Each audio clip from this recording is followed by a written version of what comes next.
And I think we should all be.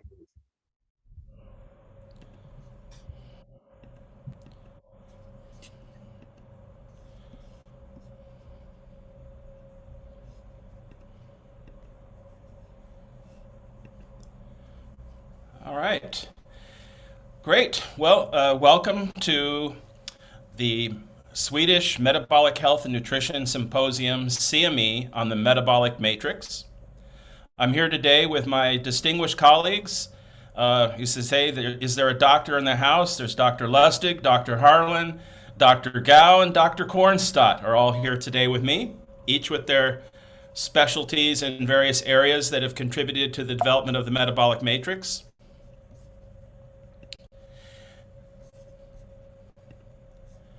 And I won't go into the bios of these distinguished folks because we'll be posting this PowerPoint along with the video on the platform for the CMEs, so you can read all about them when you have some spare time. So today we're talking about the metabolic matrix, which has actually been a inspiration for the theme of this symposium, which is being held Thursday, June 9th through Saturday the 11th. This is an on-demand presentation, which means you'll be able to watch it at any time at your leisure. And the leaders of this presentation have a few hypotheses that are wrapped around this idea of the metabolic matrix. One is that metabolic health is the primary marker and outcome of nutritional security and is the fundamental pillar of food system change. Linking good food, metabolism, and health reduces or eliminates preventable diet-related diseases and the financial burdens they foster. And fundamental and structural changes are needed in the way the food and beverage industry approaches the formulation of foods. And last but not least, metabolic health must be adopted as the North Star of nutrition science. The context of this work is that this project, the development of the metabolic matrix, was commissioned by Sir Mohammed Jafar, CEO of the Kuwait Danish Dairy Company, a company based in Kuwait. The Metabolic Reengineering Initiative is set into the context of KDD's sustainability framework, which builds on three pillars, connecting the dots between people, planet, and nutrition. And what's driving this is profound health challenges in Kuwait, but of course all over the world. But in the MENA region, and in particular Kuwait, we see a particularly high rates of diabetes, non-alcoholic fatty liver disease, and metabolic syndrome. And increasingly, these are capturing more and more of the national Kuwait budget. 85% of public health care expenditures in Kuwait are allocated to curative rather than preventative services. Even though we have a clear understanding of the risk factors, we're still basically focusing on treating the disease versus preventing it. And of course, this is very expensive. Kuwait is among the most obese countries in the world and is spending quite a lot of money on the problem. And currently, 40% of the hospitalized patients in Kuwait are diabetic. And this has been a particularly critical issue during the COVID-19 pandemic. So let's get to the point. What is a metabolic matrix? And that's what our experts are going to be telling us all about today. We're going to start off with Dr. Tim Harlan. And he's going to review a number of points related to Feed the Gut. Tim, did you want to just review these in advance, or we'll just jump right in? Yeah, I think we can just jump right into these are the main topics that I'm going to quickly review with respect to gut health. So as Wolfram mentioned, and the diagram shows, we believe that there's a foundation for three areas, a triad of how we think about metabolic health. The first of those that I'm going to talk about is feeding the gut. The second is protecting the liver, and Dr. Lustig's going to chat about that. And the third is supporting the brain. All of these come together through use of technology that Dr. Kornstadt is going to talk about. Feeding the gut, basically, the basics of this are digestion and absorption, metabolism, and how ultra-processed food and healthy food can both adversely and proactively impact health. Next slide, please. Sorry, my advance button just disappeared. There it is. So, I think for the clinicians in the room, it's pretty straightforward. Digestion, it takes place inside the GI tract. Food that we consume is broken down into individual macronutrients such as proteins, carbohydrates, as well as the micronutrients like sodium, potassium, calcium, etc., are processed. The end result of that digestion is that the individual small molecules are small enough to pass and be absorbed, which is next slide. The next step, which is absorption, where we're transferring those macronutrients and micronutrients from the inside of the intestine, from outside of the body, essentially, to inside the cells. Next slide. And ultimately, metabolism. Metabolism is that process that takes place inside of our cells throughout the body, where we extract the needed materials such as minerals, micronutrients, etc., as well as the energy from fats, carbohydrates, and proteins, and structural building blocks. Next slide, please. And the important thing to remember here is that the gut is in and of itself an organ. It is central, obviously, to both digestion and absorption of those nutrients. It does some metabolism on its own. And at the same time, it is our first line of defense in many ways as our immune system. And by preventing harmful bacteria from entering the bloodstream from the intestines. It's pretty interesting. There's a very thick layer of mucus in the intestine that actually has some metabolic impact on its own, and disrupting that mucus layer, but also then potentially disrupting the good bacteria that live in our guts can have significant impacts on our health. Next slide, please. And so making certain that we're feeding ourselves the best quality ingredients. Ultra-processed foods, we'll talk about in just a sec, I do have a significant impact on the gut itself, on that mucus layer, on the permeability of the gut, as well as on the microbiome. But importantly, with fiber has a really significant impact, and a lot of our refined foods are taken from wheat-based or rice-based, where the grain has been refined. And in the case of white flour, that means all of the germ, the really good part, and the bran are removed, and you basically end up with white flour.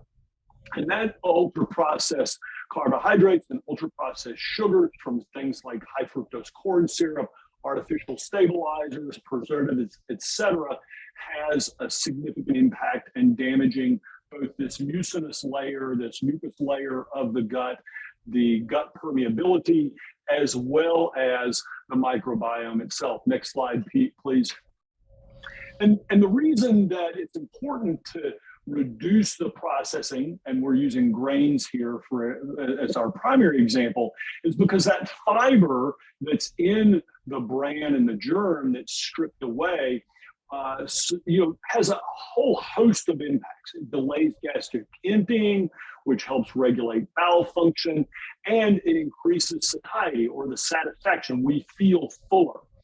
Clearly, higher fiber diets are associated with prevention of colon cancers, but also help regulate blood sugar levels, and importantly, have a significant impact on primarily LDL cholesterol, low density lipoproteins. Next slide, please.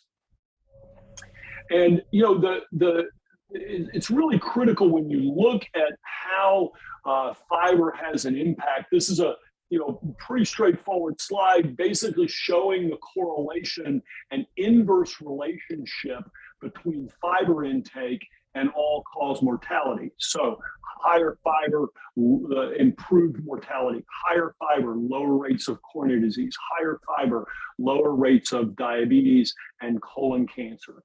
Next slide, please.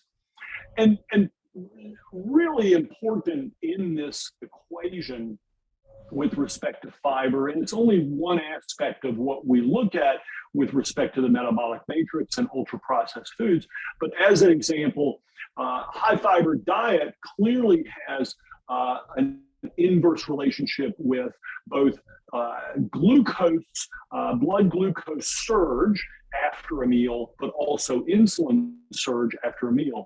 And these two graphs, both the top graph and the bottom graph, the top graph is plasma glucose, and the line up above, the first line, is the line of those folks following an American Diabetic Association diet versus a higher fiber diet. And you can see that the higher fiber diet has almost at every time point after a meal a lower impact of blood glucose surge. The same thing holds true with a lower impact of insulin surge. And this is really critical when we begin to think about how this is going to impact the metabolism, which Dr. Lustig is going to begin talking about in a moment, of some of these ultra-processed foods. Next slide, please. And so, it's pretty clear that ultra-processed food appears to also damage the gut. Next slide, please. There's a really complex kind of bidirectional relationship between the intestinal microbiome, all of these good bacteria, and it's really emerging that this is vital to our health. These ultra-processed foods, the lack of fiber, which the gut bacteria ferments and uses, but also some of the products with ultra-processed foods and preservatives, et cetera, having a significant impact on the actual lining of the small intestine and large intestine in a way that it increases permeability. And we have other toxins that are able to pass through the gut lining. And we lose that immunity that is a primary function of our gut. So the next step in this journey is what happens when we absorb those micronutrients and especially the macronutrients, and what impact that has on metabolism. Dr. Lustig, I think you're up next. Thank you, Tim. Appreciate that. So the second pillar of the metabolic matrix is to protect the liver. Why? What does the liver have to do with chronic disease? And the answer is everything. And you'll see why as we go.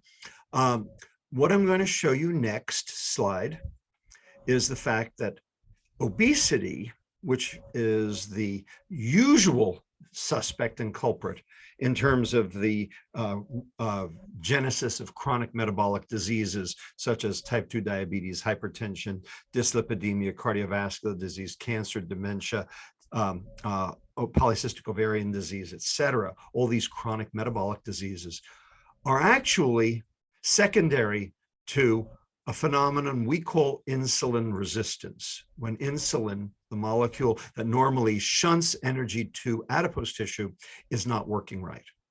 And the reason insulin's not working right is because the liver is not working right. So on this slide, you can see 3 MRI fat fraction maps.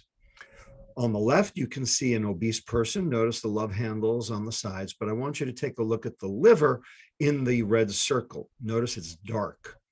2.6% liver fat. This person is a metabolically healthy obese person. This person will probably outlive you. This person will live a completely normal life, die at a completely normal age, not cost the taxpayer a dime. He's just fat. Now let's take a look at the gentleman in the center. Notice the obesity, but take a look at this guy's liver, 24% liver fat. This person has fatty liver disease. This person has insulin resistance. This person has metabolic syndrome. This person is going to have a shortened lifespan by about 15 years. Now take a look at the right. Notice no obesity, normal amounts of subcutaneous fat on the sides. But take a look at this guy's liver, 23% liver fat. This guy is just as sick as the guy in the center. So on the right, we have thin sick. In the center, we have fat sick. And on the left, we have fat healthy. So what this shows is it's not the fat you can see that counts, it's the fat you can't. And in particular, it's the fat in the liver that matters the most. And the question is, how did that fat get into the liver in the first place? Once upon a time, if you saw fat in the liver, that was alcohol. But currently, 25% of American children have fatty liver disease. 25% of American children, and they don't drink alcohol. So the question is, how did they get fatty liver? And why is this a disease that has only occurred in the last 40 years? It was first diagnosed in 1980. Okay, and since then, we now have 45% of American adults and 25% of American children with fatty liver disease. This is the crux. This is the key to the kingdom of fixing chronic metabolic disease and the key to the metabolic matrix. Next slide. Well, it turns out that the reason for that fat is not fat in the diet. Rather, it's sugar in the diet, and specifically the molecule fructose. Now, you're probably aware that sugar, dietary sugar, sucrose, the crystals you put in your coffee, are actually two molecules, one glucose, one fructose. Now, the food industry will tell you that a sugar is a sugar, a calorie is a calorie. This is clearly not true. Next slide. And let me show you the metabolic pathways of both glucose on the left and fructose on the right. So in the liver, first of all, the liver will only absorb about 20% of a glucose load. Right? The rest of the 80% will go to the other organs in the body, the pancreas, the muscle, adipocytes, brain, etc. That glucose will enter the liver cell, be converted to a compound called glucose 6-phosphate, which will then go straight to glycogen. Excuse me. And glycogen, for lack of a better word, is good. Glycogen is liver starch. This is what your liver wants to do with glucose. This is why marathoners carb load before a race, is to up their liver stores of glycogen. Now, a little bit of that glucose 6-phosphate will make its way down to pyruvate through a process called glycolysis. The pyruvate will enter the mitochondria and will participate in what is known as the Krebs cycle, the tricarboxylic acid cycle, which is the cycle of life because it generates chemical energy that the cell needs to power its various functions. And that cellular energy is called ATP, adenosine triphosphate. The whole goal of metabolism is to create ATP, and it happens within the mitochondria. So most of the glucose ends up as glycogen. Very little of it actually ends up as ATP within the liver on the left. However, now let's take a look at the right. This is what happens to fructose. First of all, 100% of a fructose load will enter the liver because only the liver has the GLUT5 transporter to metabolize fructose. The fructose will go immediately to fructose 1-phosphate. All of it will end up as pyruvate. The pyruvate will enter the mitochondria. The mitochondria can't handle the load. It's like a fructose tsunami. And so the mitochondria will then export the excess energy out of the mitochondria as citrate through a process called the citrate shuttle. And then that citrate will end up becoming the substrate that is needed to create fat. Citrate to free fatty acids to triglyceride. This is the conversion of sugar to fat, and it is called de novo lipogenesis, or DNL. And it is that process that creates fat in the liver. If the triglyceride is exported out, then your serum triglycerides rise, which then puts you at risk for heart disease. But if those triglycerides don't make it out, now you have a lipid droplet. Now you have fatty liver disease, which then causes all sorts of other metabolic dysfunctions, including this phenomenon called insulin resistance. And when your pancreas doesn't respond to insulin, when your liver doesn't respond to insulin, then your pancreas has to make more insulin, which only then causes further problems in terms of chronic metabolic disease throughout the entire body, because it induces a growth paradigm in cells that should be burning. Next slide. Now, how does this actually happen? This is a study that was done at Joslin Diabetes Center at Harvard. And what it shows on the in the left diagram is that glucose and fructose are handled differently in the liver cell. Glucose activates two separate enzymes in green that are necessary to actually make mitochondria burn better. Beta oxidation increases. Those two enzymes, one's called AMP kinase, which is the fuel gauge on the liver cell, and the other one's called HADH, hydroxyacyl-CoA dehydrogenase. The increase in both of these enzymes mean that your mitochondria become more efficient and more adept at being able to burn energy and create more ATP, which is good.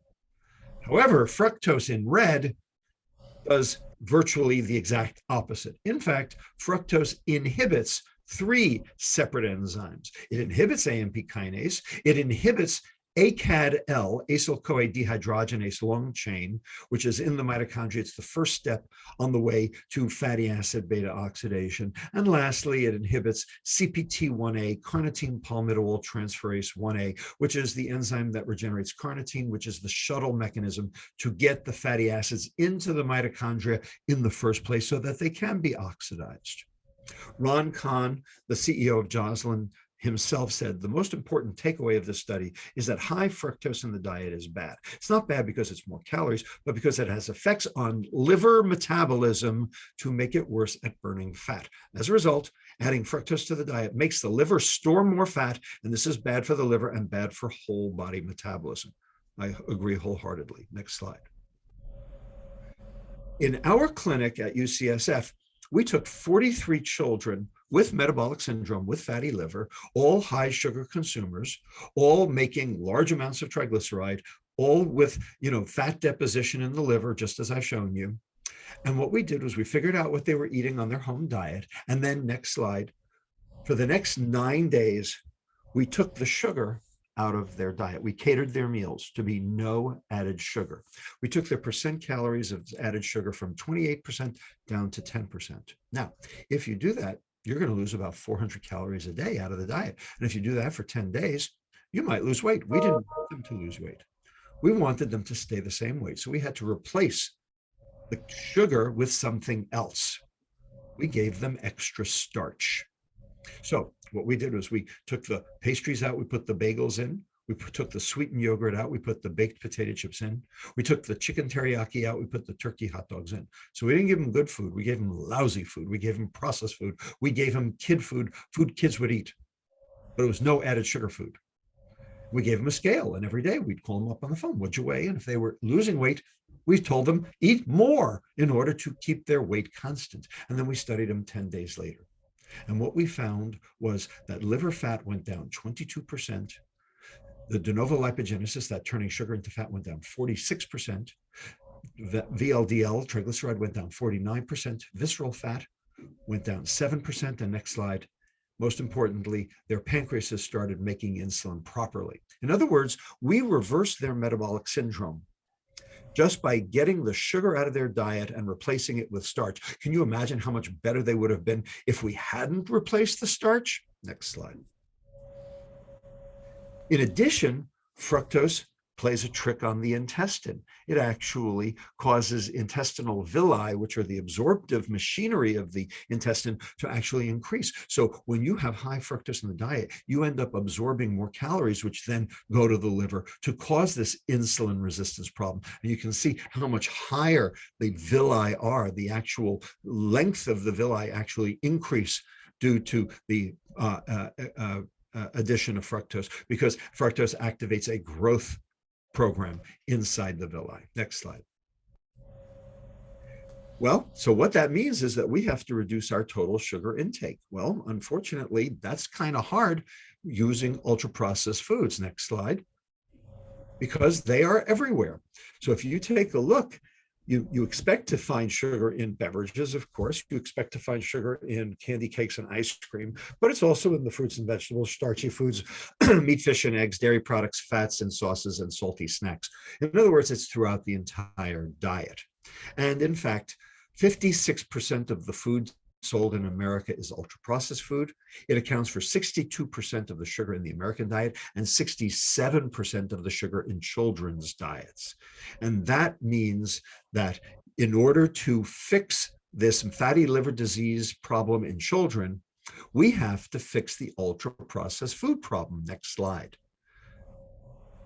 So I wrote this editorial in The Guardian several years ago. Sugar is the alcohol of the child because it causes fatty liver disease the same way alcohol does, yet we let it dominate the breakfast table. So what is the National School Breakfast Program breakfast in the United States? The answer, a bowl of Fruit Loops and a glass of orange juice. That's 41 grams of sugar. The American Heart Association says a limit of 12 grams of sugar for the entire day. They are eating 41 grams of sugar, and it's just breakfast. Next slide. We have to ultimately reduce how much sugar reaches the liver.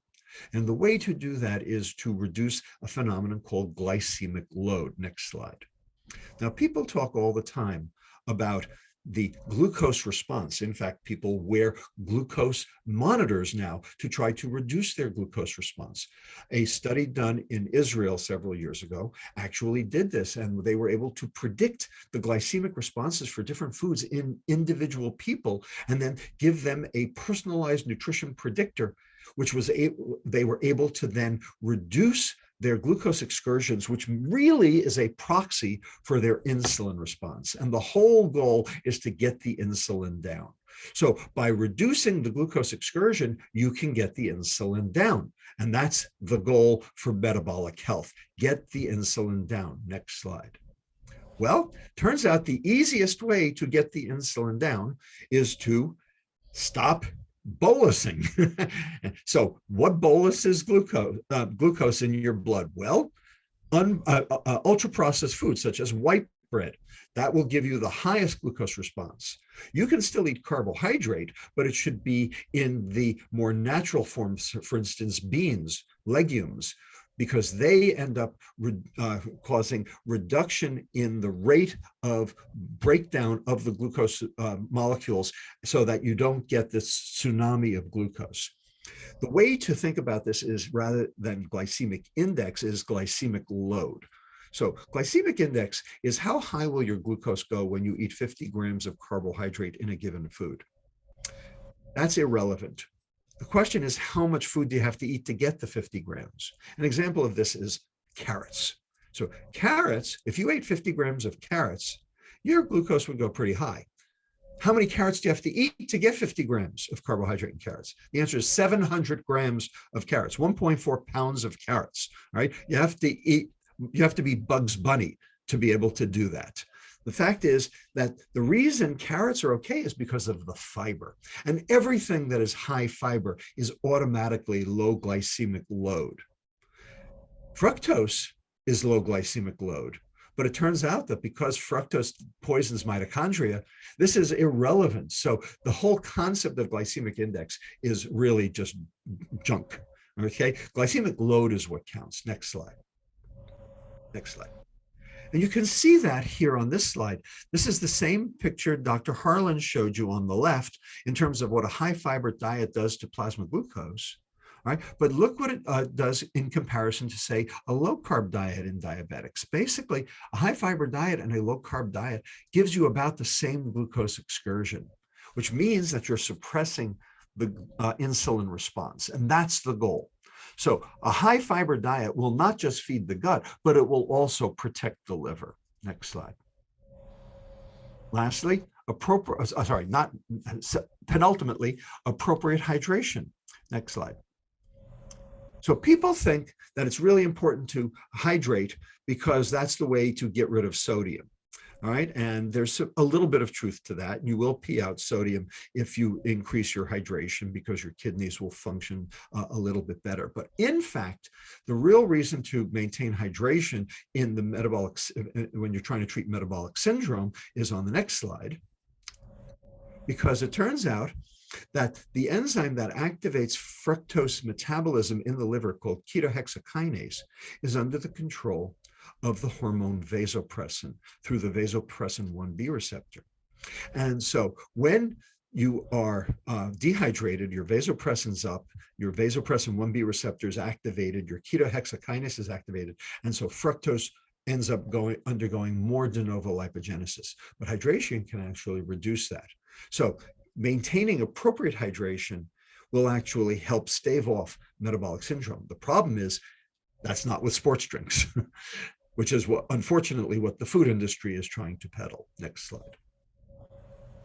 And lastly, we have to protect the liver from environmental toxins. Next slide.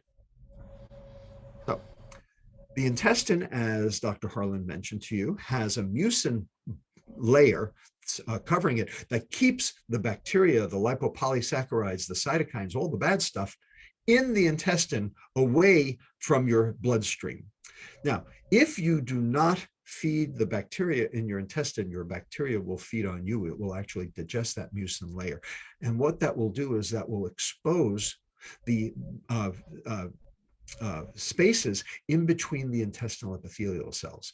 Now, those spaces are normally guarded by proteins called tight junction proteins, or TJs. And when those tight junctions are fully functional, you can keep all the bad stuff out.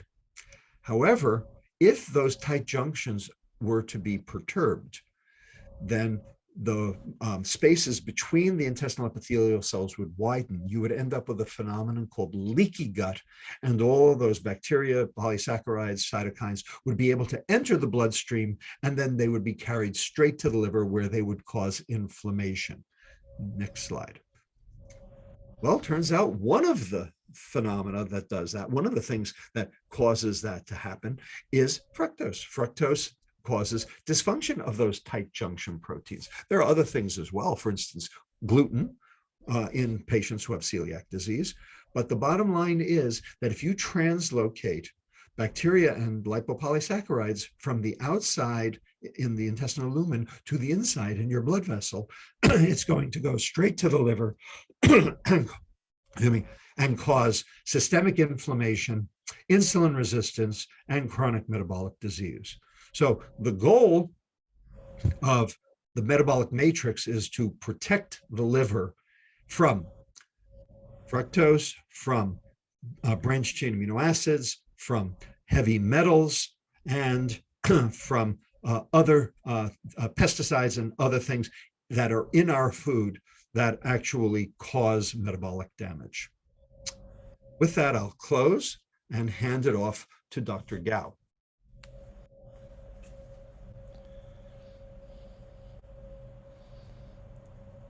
Rachel, you might be on mute. Yeah, sorry about that. Hi, everyone. My name is Dr. Rachel Gao, and it's a pleasure to be able to speak with you today about the third pillar, how to best support the brain. Next slide. The role of nutrition in the human brain has gained much attention via the emergence of multidisciplinary scientific fields of research, including the research area that I work in, which is nutritional neuroscience and nutritional psychiatry. But ultimately, this field seeks to better understand nutrition's impact on cognition and brain health across the lifespan. Next slide, thank you.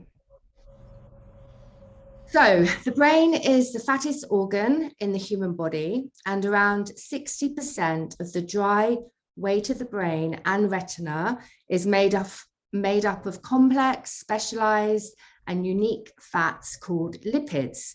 And around 25% of all neuronal membranes are made up of a highly unsaturated brain essential omega-3 fatty acid called docosahexaenoic acid, also known as DHA. So it's estimated that the brain has in the region of 100 billion neurons, and the omega-3 DHA coats the myelin sheath of each of these neurons, acting as an insulator and contributing to faster and more efficient cell signaling across the brain's networks.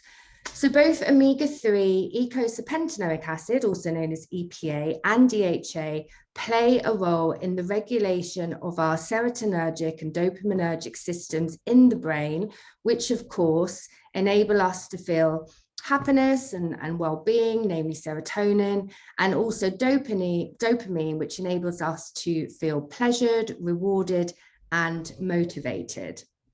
So that's the main mechanistic action of omega-3. In addition to cell signaling, but of course it has many other complex and varied functions related to neurogenesis, synaptogenesis. It plays a key role as the building blocks of the baby's brain and retina, if you like. Yeah, next slide, Wolfram.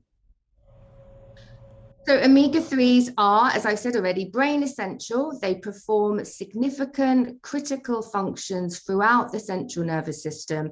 They especially play a key role in early cortical maturation, as I've mentioned already, neuro and synaptogenesis, gene expression, cell signaling, neuronal migration and myelination.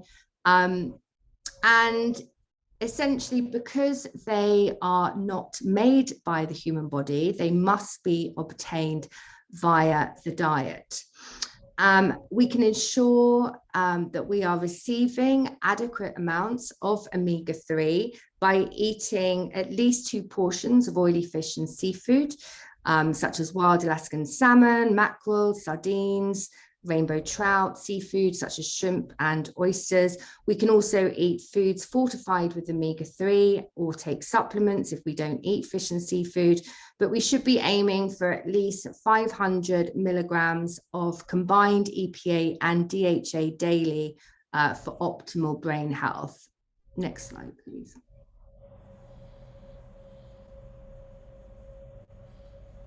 So the head of the omega-3 family is alpha-linoleic acid, which is a short-chain plant-based polyunsaturated fatty acid, which can be sourced from certain nuts, seeds, and green leafy vegetables.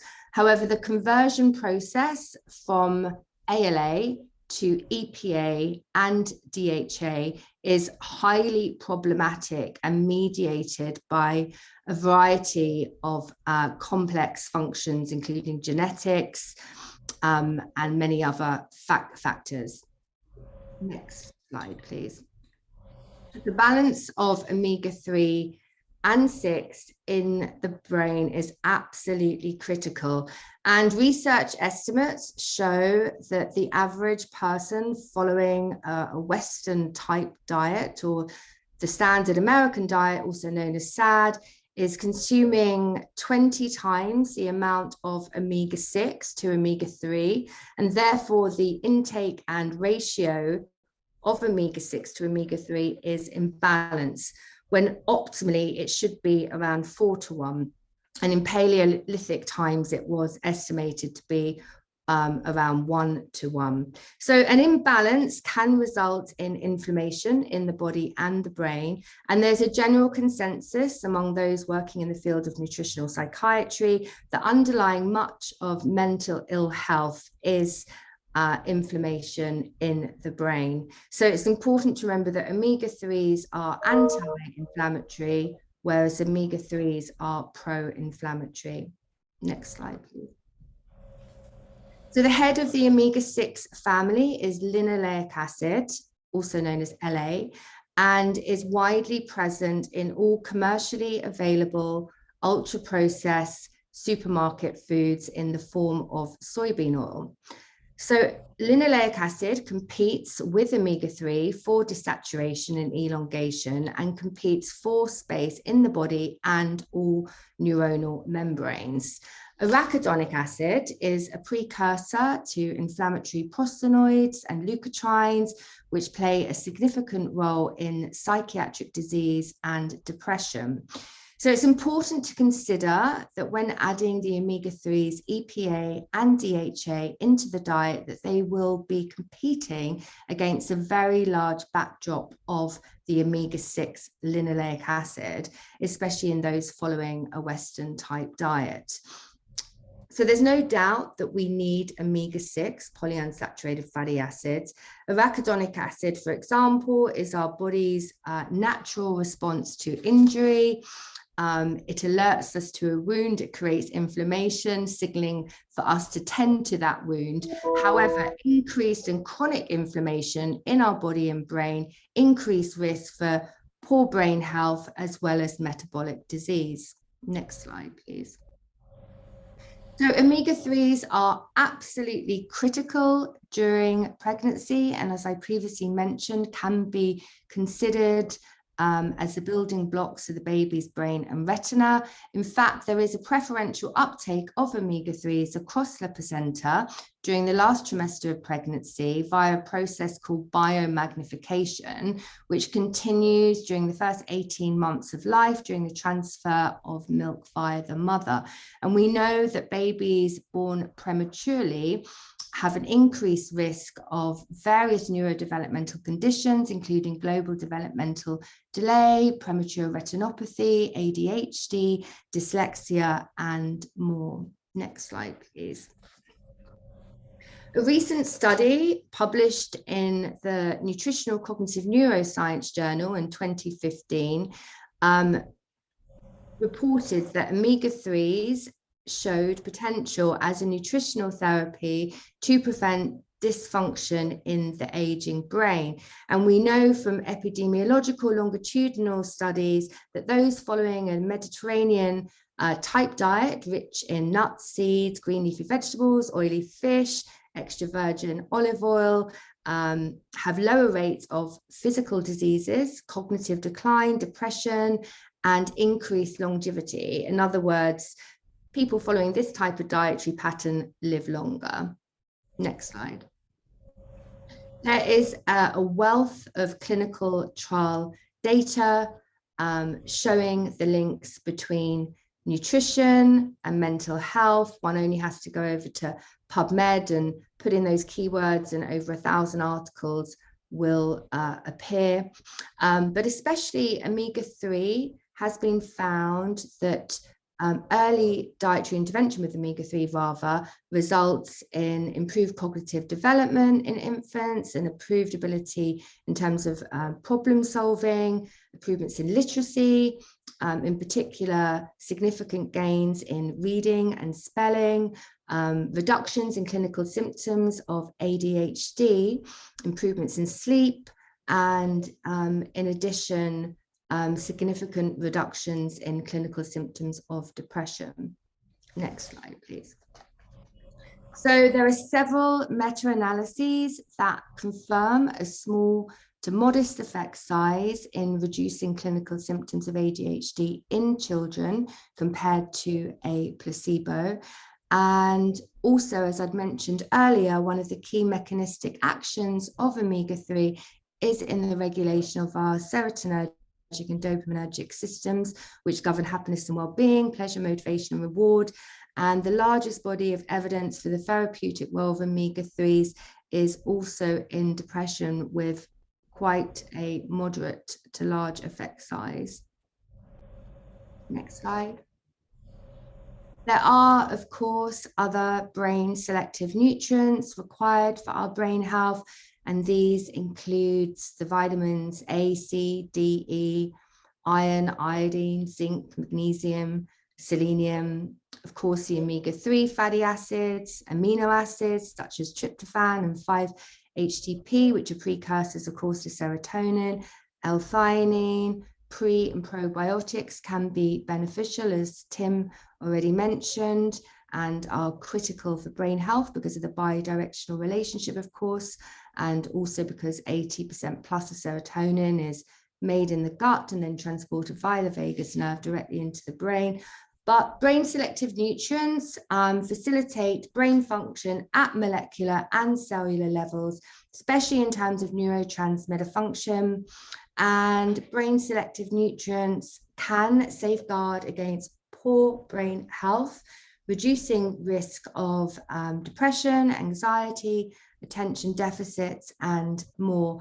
In fact, nutrition is now considered an epigenetic neuromodulator and overall cognitive enhancer for brain function.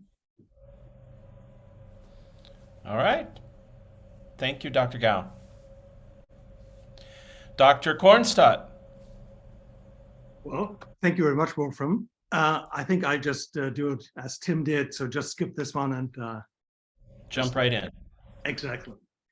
So, I mean, we have heard all this great research on things. How can we improve things, right? So, I mean, it's about fructose reduction to protect the liver, we need more cellular fiber to feed the gut, and like the alpha-linolenic acid to support the brain and other things that Rachel, that you just mentioned. So, if all these things are so clear, how come that this food system transformation, I mean, if the goal is clear where we want to go, why isn't that in full swing yet? Why don't we see any of these effects if this is also obvious? Next slide, please. And so, well, you just have to ask people what they do and why they don't do it. And so we run a survey that involved 596 participants. And guess what? One thing is people, of course, go for tastiness. So food has to be tasty. If it's not tasty, then if it's bland, then people, well, won't eat it. I mean, they will eat it, but they won't like it and they won't continue doing that. So it has to be tasty in the first place. And then, of course, people still care about their preferences. So they want, for example, something that's good for the brain, good for the gut, or whatever what diet they strive for, but they want these things. But the question is, why don't they just buy that food then? And that's what we got out with that survey too. So the thing is, of course, price is important. I mean, if it's just too expensive, then people, not everyone can buy it at least, but it's very complex to make the right choice. I mean, just think about all the things we just heard. And I mean, there are all these complex terms, and you can, of course, try to burn that down on the front of the package in some way, which, of course, as we just heard, the food industry is not going to do. Well, at least it's very unlikely that they do that in the near future. So it's very hard to make all these right choices. And of course, it's very hard to get to these facts, and there's transparency issues and fragmentation of information. So, for example, to get information about one fact, you have to go to one site, and then you have to go to a different site to find something about that, and you have to read a book, or you have to carry a list. So there are all these things in different silos. And if you're at the point of purchase in a store, in an online store, wherever, you just don't have access to all that kind of information. And of course, well, if you're not sure about all these things, then you probably just continue buying the things that you have bought before. So nothing will change probably. And just as a bonus fact there, that's interesting, that people actually know, or many participants knew, that, well, whatever the manufacturer puts on there might be something that is there to influence them, and that the government might be biased by industry influence to, well, label some things in a way that might appear too positive, but still, well, they trust scientific findings, but it's just very difficult to get to those scientific findings. Well, thank you. So, what are the challenges actually to go from these things that we just heard about to apply them? So, well, next one, please. So we heard about, so you want to protect the liver, you want to feed the gut, you want to protect the brain. So what are you going to do? Next one. So that, of course, you can break that down into three different things. Well, protect the liver, feed the gut, protect the brain. All right, you broke that down. And now, of course, well, if you want to apply that, what do you have to do? And then, of course, as Dr. Lustig just did, I mean, you have to say, okay, well, so it says sugar on the label, but that means, of course, oh, well, sugar is 50% fructose, 50% glucose, so you have to learn that. And then you say, well, okay, that's the fructose and the glucose, and there's some others, so you might think, oh, well, everything with ose at the end, that's bad. And then you hear, oh, well, allulose, okay, that's okay. So that, obviously, that rule has been overly simplistic. So there's a long list of sugars, and I mean, there are varying counts of that. So, but one list comes to 262 names of sugar. Well, are you going to memorize all those? And then, of course, that's just the liver thing. And then, of course, going back to the brain. I mean, Rachel, you just enumerated all these different things. And of course, there's the linolenic acid, there's the oleic acid, right? So just in hand, but of course, that's the difference between omega-3, omega-6. So that's complicated. Plus, and now comes all the other things. So that's just the basic facts.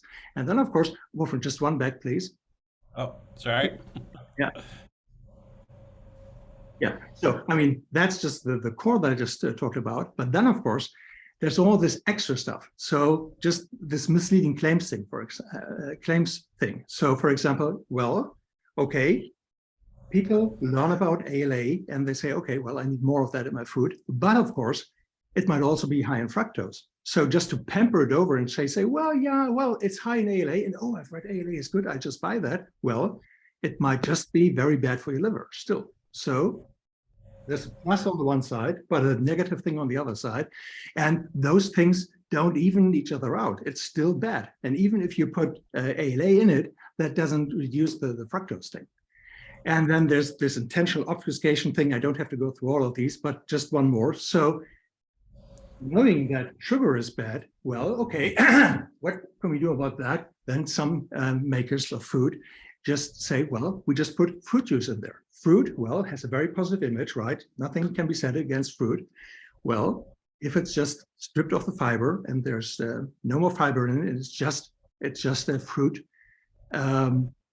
It's sugar that has a fruity taste. So that's not what you want, but you think you're doing something well, you're doing something good. And there are all these other things. I'm not going to go through all of them, but so badges, for example, about if it's other things that, oh, this has this and this badge from that and that organization. Well, there are some good badges that really have some credibility and some badges that are just, well, look good, but don't really mean anything.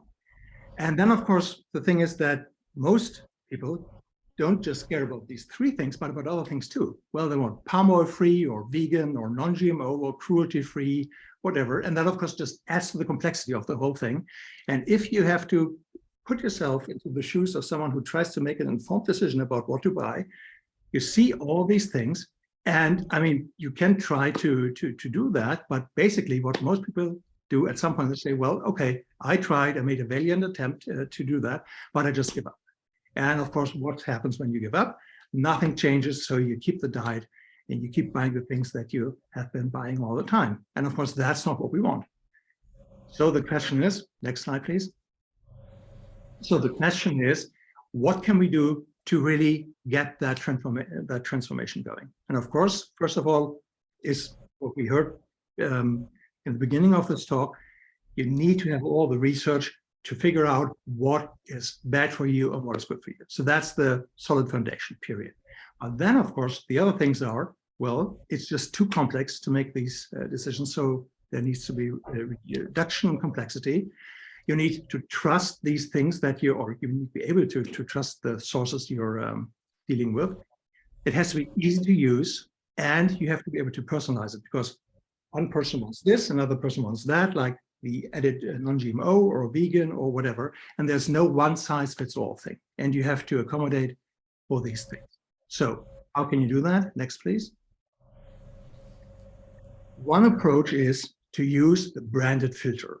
So the thing is, of course, you can use all these different criteria and say, I want this and this and this and this and this, but just setting up these individual criteria just for you, every time you want to make these decisions is very complex. And even if you could do that, that's just not going to work properly. So what you could do is bundle these things, these criteria, in a branded filter that is, for example, branded to Dr. Lustig for the fructose reduction, or something that's high in omega-3 fatty acids branded to Dr. Gao. And then you say, well, I trust these individuals. I know what kind of research they did. They are trustworthy. I think that they haven't been sponsored by industry, so I trust them. And these filters can just contain all these different criteria that we talked about, all the complexity, but hides it from you. And you just can apply that to the food supply. And that's what a recommendation engine can do. So it takes a filter like any of those that I just named that you trust, and those could be applied either on the information side and say, well, just show me all the foods that meet my criteria, or an online store if you shop there, or an app if you use that. And then, of course, you could just apply that filter and just screens out all the stuff that you don't want to see, and you don't have to go through all this complexity, confusion, trust issues, because you know the person, you know the criteria that are behind that, and you can apply them easily. So you don't have to, and you don't have to switch them on every time you go there. They're just switched on by default. And of course, you can mix and match different filters.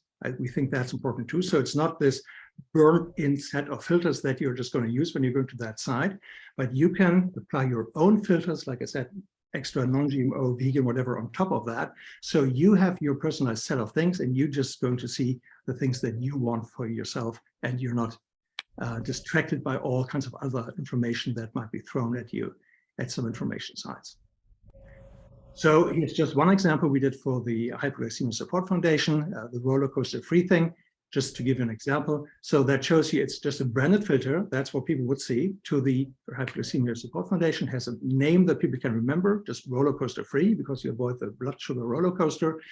But you see there's all kinds of complex criteria that are hidden. So there's 7,946 ingredients just screened out by that filter. And that's been a very long time to prepare those. Say, well, no, we don't want those. And it's, well, no sugars, nor starches, no grain flours, but nut flours are okay. Nothing with caffeine. Oils are not okay unless they're cold pressed, and nothing with their derivatives, except if it's a whole milk dairy product. No high levels of processing, and so on. I can go through all these things and ingredients. So it's a complex set of criteria. And if you would have to apply those on the fly when you're shopping, that might be very challenging, but they're just bundled into that filter. You just apply that, and the basic criteria, complex criteria, whatever, and there are all these little modifiers. Non-fat is okay, that's not okay. And that can just be applied in one filter. And so if you do that, next please. So hopefully, if you can apply something like that, then of course, for consumers, it's great. All this complexity and all these things disappear, and you can just easily get what you really want and what you think is good for you. And of course, it's also good. Sometimes there's this kind of perceived antagonism between consumers on the one end and industry on the other side. But as we just heard about KDD tries to do something that makes things better for consumers. So for complying food manufacturers, of course, they can regain trust. They can say, well, we use these things. This is a certified filter or filter that comes from that organization. So that brings people back and say, okay, well, obviously you're in the right camp and you're trying to help me. If a product just clears a filter and you're just going to a regular site that has all kinds of food products and you switch the filter on, then without any advertising, basically all the products that the competition that's doing fishy things, all these things just appear, and your product just stands out naturally because you're just doing the right thing without any advertising or Disney princesses on the cover. And of course, if you apply these standards, then you can re-engineer or redesign or whatever you call it. You can do that to your products, and so they meet these criteria because you have a something like a yardstick that you can hold to it and say, okay, if it meets those criteria, then it'll meet those things in these engines. And of course, so for everyone, so consumers have benefits, industry has benefits if they're complying. And then of course, this antagonism might disappear, and hopefully all these extra costs we talked about that are imposed on the health system might be reduced, well, not will, but might be reduced.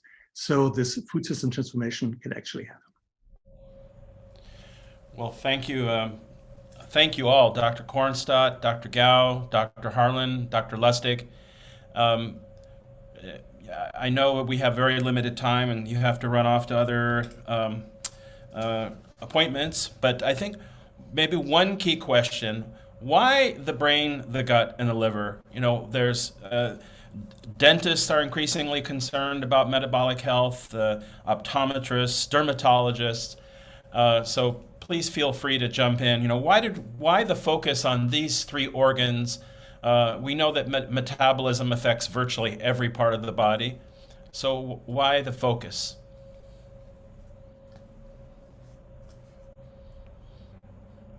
Don't be shy. The focus is the physiology.